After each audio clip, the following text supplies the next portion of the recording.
Yeah, it's really fascinating stuff. And with that, when we look at sort of a dietary pattern of an individual, particularly with things like, let's say, unprocessed red meat, like if we have an individual who's overweight and has central adiposity and high blood sugars and inflammation, and then we're bringing these substances on board versus, let's say, sort of a Mediterranean individual with a great BMI and 14% body fat and that type of thing. Like, is that terrain, that milieu going to amplify a bit to your sort of compound interest analogy Yeah, it before? Is is. that It going is to, exactly compounding. So you're, if you will, one of the one of the things we've really learned is that a lot of heart attacks, probably 50% of heart attacks and strokes, occur because of rupture, mm-hmm. breaking off of pre-existing plaques. Yep. And it is inflammation that causes that. Obviously, the worst inflammation we get usually is from viral diseases. The flu is the classic one. So, getting a flu shot, and even if it isn't perfectly effective, it blunts the rise in inflammation in you. So, people got a flu shot in 3 separate studies for 10 years in a row, from age 50 to 60, over that period had 50% less heart attacks and strokes than the same group of people in both the Canadian studies and the Kaiser studies and another American study who didn't get the flu shot. 50% less heart attacks and strokes, 25% less death in that period. Wow. So the point is that decreasing inflammation, whether it is by decreasing egg yolks, or red meat and Sugars. processed red meat, or whether it is by uh, preventing viral diseases in you by keeping your immunizations up to date, including whooping cough, etc., the full gamut. That's why you Mm-hmm. need to see a practitioner. Um, 100%.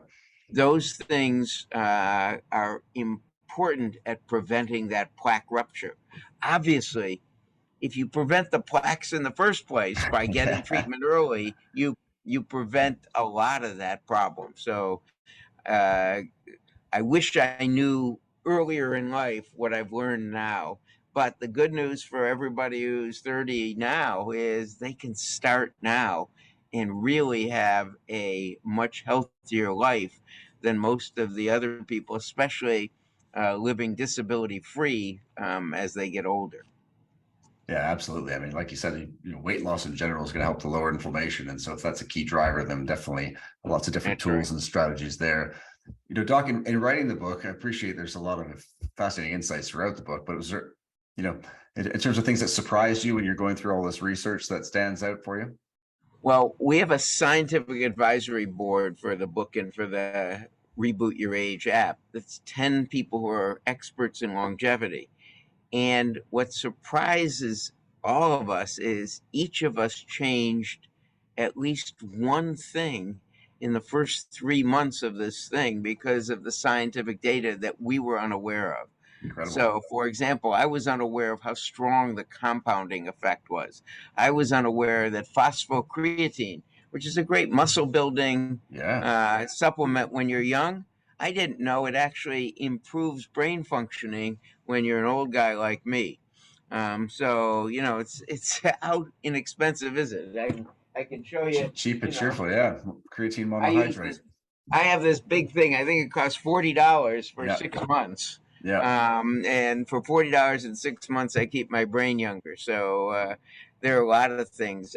Another one, this is what is it? A $13 inspiratory resistance breathing thing, Yep. and it's great for strengthening my diaphragm, which Mm-hmm. is another muscle that we get a Like problem powerful. with and problem in air exchange as we get older. So, literally 2 minutes a day of using this thing, which was I think a $15 device, is a great. And so what surprised me is that how much information I've learned as we've gone through with a full scientific advisory board and with people at anyone can ask us questions at greatagereboot.com. So Mm-hmm. people who ask us questions at greatagereboot.com help me learn an awful lot. Well, listen, that's definitely saying something offline. We were talking. I think this is your 22nd book. I think you mentioned. So that's definitely a full statement. Doc, I really appreciate you carving out the time for people who are listening in, who are, they want to be changing their health. They want to be doing these things or listening to the podcast. Is there a piece of advice or something you might say to them to get them to initiate some of the different strategies we've talked about here today? Find your passion.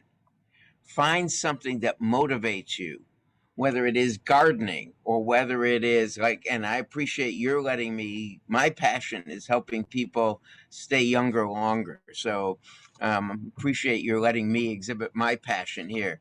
But find something that's your passion that you love to do, and then remember to do that, and to do it longer and more meaningfully, pick up other choices that are healthy for you. And remember, you get to control your genes. You're a genetic engineer better than anyone who went to Caltech or MIT. For you, you control at least 80% of the proteins your genes secrete and produce. So learn about that, and learn how that your choices really do matter.